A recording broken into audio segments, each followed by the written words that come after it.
हाय, मैं रवि के बिंदास बुल में आपका स्वागत है। इसमें मौजूद है हम लोग कोसी के किनारे और इसमें कलुसेर मंदिर के सामने। और यहाँ आज एक खनन समिति का गठन हुआ है। ये खनन समिति कैसे काम करने वाली है और ये वीडियो लाइव है, शेयर जरूर कीजिएगा, क्योंकि उत्तराखंड सरकार की खनन नीतियों पर बात करेंगे और जो अलग अलग पट्टों पर अलग अलग रॉयल्टी है उस पर बात करेंगे। सर, सबसे पहले स्वागत है आपका हमारे चैनल में। धन्यवाद रवि भाई। सर, आपका शुभ नाम? अरविंद रावत। सर, ये गठन का जो आपने समिति का गठन किया है आज, इसकी आवश्यकता क्यों पड़ी? लगातार हमारे वाहन स्वामियों का शोषण होता आ रहा है क्रेशर स्वामियों के द्वारा, जिसे दूर करने के लिए इस समिति का गठन किया गया है। सर, कौन शोषण कर रहा है और किसका हो रहा है? वाहन स्वामियों का हो रहा है, क्रेशर मालिकों के द्वारा। अच्छा, देखिए, स्टोन क्रेशर मालिक जो है वो शोषण कर रहे हैं ट्रांसपोर्टरों का, यानी वाहन स्वामियों का। अच्छा, क्या इसके पीछे सरकार कहीं ना कहीं लिप्त होती है? बिल्कुल है। सरकार ने पिछली बार ये पट्टे धारकों को पट्टे की अनुमति देके मतलब हम सब वाहन स्वामियों के पेट में लात मारी है। उसमें उन्होंने रॉयल्टी की जो अनियमितताएं हैं उसके कारण भारी संकट हो गया है हम लोगों की रोजी रोटी पर।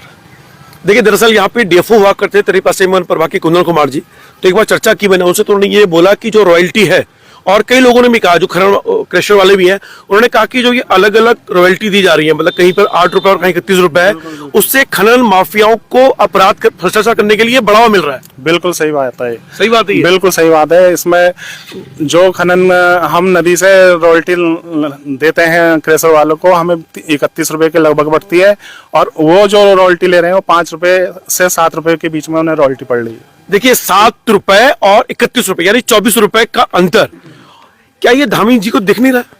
इससे हमारे उत्तराखंड सरकार को मतलब बहुत ही घाटा हुआ है। इससे ये वाले इनकी नीतियों से राजस्व का बहुत बड़ा घाटा हुआ है। देखिए, मैं खरे मन से नहीं है, पर कई लोग ये कहते हैं कि धामी सरकार की जो खनन नीति है और इसकी आलोचना पूर्व मुख्यमंत्री त्रिवेंद्र सिंह रावत जी भी कर चुके हैं। क्योंकि इससे होता क्या है कि एक जगह 5-7 रुपए रॉयल्टी, एक तरफ 31 रुपए रॉयल्टी। अच्छा, धामी सरकार की इसमें क्या नीति रही होगी? वो जानते तो होंगे कि ये उससे घाटा हो रहा है राजस्व को, तो ऐसा कर क्यों रहे होंगे? क्या सोच रहे हैं आप लोगों की? अब ये तो धामी जी बता सकते हैं कि मतलब क्या उनकी सोच है। मतलब एक जगह 7 रुपए या 5 रुपए की रॉयल्टी और एक तरफ 31 रुपए की रॉयल्टी। जो हम लोग लीगली हैं, हमें 31 रुपए की रॉयल्टी बैठ रही है, और जो अवैध वाले हैं वो सब 5 और 7 रुपए कुंटल की रॉयल्टी पे। अच्छा, जो ये जो पट्टों पे जो अपनी जमीन पे खड्डा खोद रहे हैं और उससे निकाल रहे हैं, उसकी अनुमति मैंने सुना 3 मीटर की है, और पर वो उससे ज्यादा खोद रहे हैं। बिल्कुल, आप देखोगे तो मतलब आप ऊपर से देखोगे तो नीचे 100 मीटर तक गड्ढे कर रहे हैं। देखिए, मुझे नहीं लगता कि धामी सरकार के संज्ञान में ये मामला नहीं होगा, या हमारे राजस्व विभाग के अधिकारियों के मामले संज्ञान में ये मामला नहीं होगा। तो क्या वास्तव में ये भ्रष्टाचार की खुली छूट धामी सरकार ने दी, ऐसा लग रहा है आपको? बिल्कुल बिल्कुल। यानी कि एक सरकार जो उत्तराखंड के हित के लिए है, अपने जितने भी वाहन स्वामी हैं, आप लोग अक्सर चर्चाओं में आता है, हालांकि मुझे ज्यादा नॉलेज नहीं है इस विषय पर, इतना बड़ा मुख्यमंत्री जिसके पास है, और मुझे लगा कि हाई कोर्ट ने भी लताड़ लगाई है उनके इस निर्णय पर, और 2000 करोड़ का घोटाला बताया है। यानी कि माननीय हाई कोर्ट नैनीताल ने इसको 2000 रुपए से अधिक का घोटाला बताया है। उसके बाद राज्य सरकार इस मामले को शायद सुप्रीम कोर्ट लेके गई है। बिल्कुल। अच्छा, तो आप लोग कभी राय नहीं देते हैं धामी जी को कि सर क्या कर रहे हैं आप, थोड़ा सा हमारे पेट पे भी हाथ मत मारिए, कोई ध्यान दीजिए हम पे? हम हमारी तरफ से कई ज्ञापन दिए गए हैं, लेकिन सुनने को तैयार नहीं है सरकार। सुनने को तैयार नहीं है। तो इसके जो अकड़ है सरकार की, उसके पीछे क्या कारण लग रहा है आपको? निजी लोगों को फायदा, निजी कुछ चंद लोगों को मतलब फायदा पहुंचाने के लिए ये मतलब नीतियां लाए, अपने कुछ खास लोगों को फायदा पहुंचाने। वो खास लोग कौन हो सकते हैं? वही तो अब क्रेशर स्वामी है, और कौन होंगे ये बताइए सर।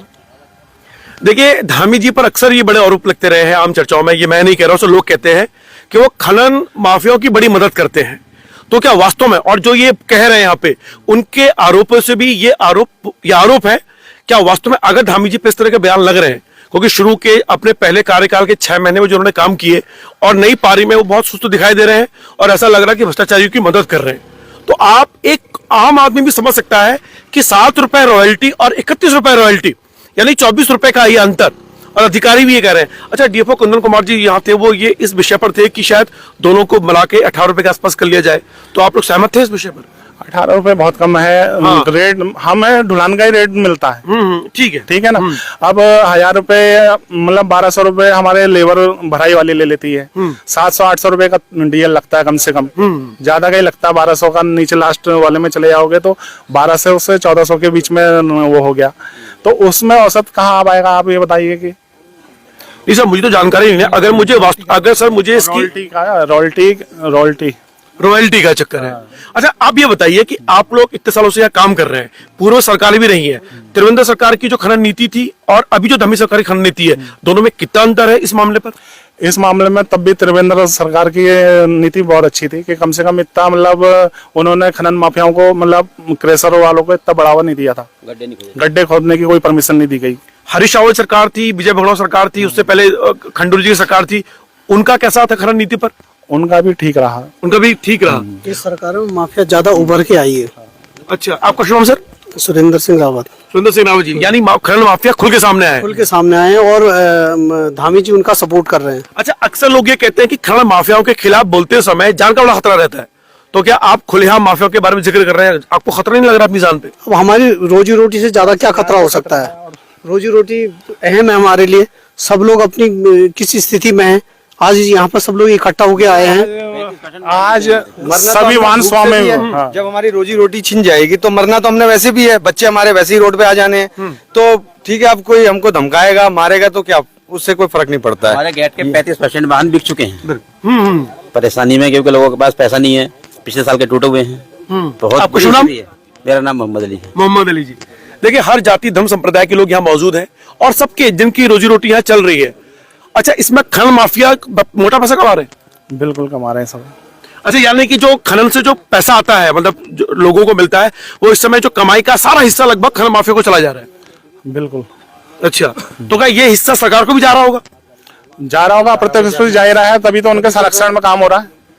देखिए, मैं बड़ा हैरान हूं और पत्रकारों को जब इस तरह की, कई लोग कहते हैं कि सर इस तरह की कोई पार्टी मत बना कीजिए, लेकिन इन लोगों के लिए एक पत्रकार को पार्टी बनना मजबूरी हो जाती है जब उसे लगता है, क्योंकि इस विषय पर अक्सर चर्चा होती आई है कि धामी सरकार खनन के मामले में फेल हो गई है और उनकी नीति से भ्रष्टाचार को खुलेआम बढ़ावा मिल रहा है। त्रिवेंद्र रावत जी जब रामनगर आए थे तो उनसे मैं सवाल पूछा था, तो उन्होंने स्पष्ट रूप से इस नीति की आलोचना की थी। उन्होंने कहा जो रेटों का अंतर है, और बड़े आईएएस अधिकारी भी कह चुके हैं कि जो बड़ा रेटों का अंतर है। अच्छा, इस तरह की जो नीति है, क्या देश के अन्य राज्यों में भी ये इस तरह की नीति अपनाई गई कि अलग अलग रॉयल्टी? नहीं, और जगह लगभग एक ही समान रेट है मेरे ख्याल से। अगर आप लोग कह रहे हैं कि धामी जी खुलेआम खनन माफियाओं की मदद कर रहे हैं, तो आप लोग सड़कों पे खुलेआम धरना प्रदर्शन क्यों नहीं कर रहे हैं? उसी के लिए तो संगठन बना रहे हैं, उसी के लिए हम लोग सब इकट्ठा हुए हैं। देखिए, जो ये सवाल पूछे जा रहे हैं, इन्होंने जो खनन समिति का गठन किया है इसीलिए किया है कि ट्रांसपोर्टरों के साथ अन्याय ना हो। और दरअसल अभी जो उन्होंने बात बोली, देखिए ये पीड़ा है, इस पीड़ा को धामी सरकार को सुनना चाहिए। इस वीडियो के माध्यम से जो भी लोग देख रहे हैं, जो वास्तव में उत्तराखंड के हित के लिए हैं और गरीब परिवारों के हित के लिए हैं, उनको इस वीडियो को शेयर जरूर करना चाहिए।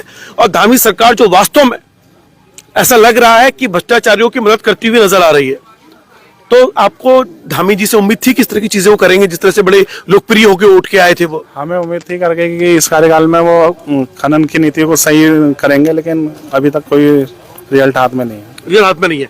मान लीजिए कि ये चलता रहता है तो इस समिति के गठन का कुछ फायदा होगा? अब हम लोग तो सड़कों पे आएंगे, इसके बाद क्या कर सकते हैं बताइए। अच्छा, चीज समझाइए, यानी कि जो भी खनन रेता हुआ है स्टोन क्रशर में आपके माध्यम से पहुंचेगा। जी। अगर आप लोग नहीं पहुंचाएंगे तो उनका क्या होगा? उनके अपने निजी वाहनों से भी चल रहा है मामला। ओह, अच्छा, ये है अच्छा। हाँ, जो अवैध उसका कह रहे हैं हम, ये वो यही है कि जो खेत खोदना, ये जो पट्टे की जमीन है जिसे आपने बताया है 3 मीटर की वो है और 100 मीटर की गड्ढे का खोद दे रहे हैं। देखिए, दरअसल सरकार ने जो पट्टे, यानी अपनी जमीन पे आप 3 मीटर तक खोद सकते हैं निजी भूमि में, और उसे आप स्टोन क्रशर में दे सकते हैं, और उसमें 5 या 7 रुपए रॉयल्टी है बस। जो रेता लेके जाएंगे उनको 31 रुपए रॉयल्टी देनी होती है। और उन भू स्वामियों ने अपनी जमीन पे 3 मीटर की जगह कहीं 30 मीटर और कहीं कहीं 100 मीटर भी आप कह रहे हैं? 100 मीटर नहीं, 100 फीट। 100 फीट। 100 फीट। अच्छा, 100 फीट कितना होता है लगभग? लगभग ये 10 मीटर के 10 आसपास। मीटर के आसपास। वो यानी कि वो तो बहुत 30 मीटर 30 मीटर तो बहुत गहरा होता है। यानी कि सर वो तो एक प्रकार से अगर वो पानी भर गया हो तो कुंड बन जाएगा। कुंड बन जाएगा, बिल्कुल बन जाएगा। तो ये कहाँ है, ये ऐसे स्थान कहीं है? सामने बेलपड़ा साइड में जाइएगा आप। अच्छा, उधर आपको कई दिख जाएंगे, हमारे इधर हैं। यहाँ इधर भी है? बिल्कुल बिल्कुल है, और वहाँ पानी तक निकल चुका है, जबकि यहाँ 120-130 फुट पे पानी निकलता है, वहाँ पानी भी निकल चुका है। आप अगर उन गड्ढों को देखने जाएंगे तो। और आज भी परमिशन यथा इस स्थिति में है, ऐसा ही काम चल रहा अब भी। अभी ये चल रहा है। यही चल रहा है, इसीलिए उनको नदी के माल की आवश्यकता नहीं है। 31 रुपए रॉयल्टी वाले माल की रेट की आवश्यकता नहीं है, उन्हें सस्ता माल मिल रहा है अपने निजी खेतों से खोद कर। देखिए दरअसल मैं जिस जगह रहता हूँ पुछड़ी में, उसके आसपास खनन होता है और कई लोग जिनको जानता हूँ मैं खनन वालों को, यानी कि धामी सरकार के आने से पहले वो बड़े खुश थे, तो मुझसे कहा करते थे रवि तो अच्छा काम करो तुम्हें चंदा देंगे। तो अब इस बार जब मैं गया उनके पास तो उन्होंने ये कहा मेरे से, मुल्ला पट्टी वाले मुल्ला जी हैं, बड़े फेमस भी हैं, तो उन्होंने कहा रवि अब ये हालात हो गए हैं कि हमें आप चंदा दे दो, हम चंदा हमारे इकट्ठा कर लो। तो वास्तव में ये हालात हो गए आप लोगों के। बिल्कुल बिल्कुल, ये सही बात है। धामी जी का आप खनन का नीति ये देख लीजिए कि यहाँ पर कुंदन कुमार जी एक डीएफओ साहब आए थे और वो बहुत सख्त थे, इन नीतियों के खिलाफ थे वो। हाँ। उन्होंने काफी अवैध खनन पे पूरी जोर तरीके से पूरा रोक लगा दी थी, लेकिन हुआ ये कि अब कहा जाता है, हमें भी नहीं पता है कि उन्हें हटा दिया गया। अब किसके कहने पे हटाया, किसके इशारे पे हटाया गया है, या इसमें धामी जी को क्या फायदा या सरकार को क्या फायदा, ये तो वही बता सकते हैं। जबकि उससे उन्होंने करोड़ों का राजस्व सरकार को दिया है। और जबकि उनको जो वाहन पकड़े हैं कुंदन कुमार जी ने वहाँ पे, मेरे ख्याल से 3-4 करोड़ का फायदा चंद 15-20 दिनों में दिया है। देखिए धामी सरकार की ईमानदारी की नीयत तभी समझ में आ गई थी लोगों को जब उन्होंने 3 महीने में ही ईमानदार डीएफओ कुंदन कुमार का ट्रांसफर कर दिया था। तो धामी सरकार की ईमानदारी का इससे बेहतर उदाहरण नहीं मिल सकता है। और अक्सर हमने एक रिपोर्ट तैयार की थी, उसमें यह कहा गया कि धामी सरकार ने उनका ट्रांसफर इसलिए किया कि जितने अपराधी पकड़े गए उन अपराधियों को जेल में रखने का खर्चा सरकार वहन नहीं कर सकती थी। इतने सारा पैसा बचा लिया सरकार का, उस पैसे को रखने के लिए तिजोरियां नहीं मिल पा रही थी। अक्सर लोग टोंट में ये भी कहा करते थे। अब आपने गठन समिति का किया है, कितने दिनों में इसके परिणाम आना शुरू हो जाएंगे ऐसा लग रहा है? अभी ये रजिस्टर्ड हलवानी होती है, पहले रजिस्टर की कार्रवाई की जाएगी, उसके बाद मतलब फिर हम लोग जेन्युइनली मतलब उसमें सक्षम हो पाएंगे। इस समिति में कुल कितने लोग जुड़े हुए हैं? इसमें सभी वाहन स्वामी हैं लगभग कितने? मतलब एक गेट में 250 है। अच्छा, तो 500 तो अभी 2 गेटों के ही हैं। अच्छा, यानी कि कुल मिला के 5000 वाहन स्वामी जुड़े हुए हैं। यहाँ पे 2,500-3,000 है। 2,500-3,000, यानी वो 2,500-3,000 परिवार इस समय सड़क में आने वाले हालात हो गए उनके। जी जी, यानी उनके परिवारों की हालत बड़ी दयनीय हो गई है। बिल्कुल दयनीय हो गई है।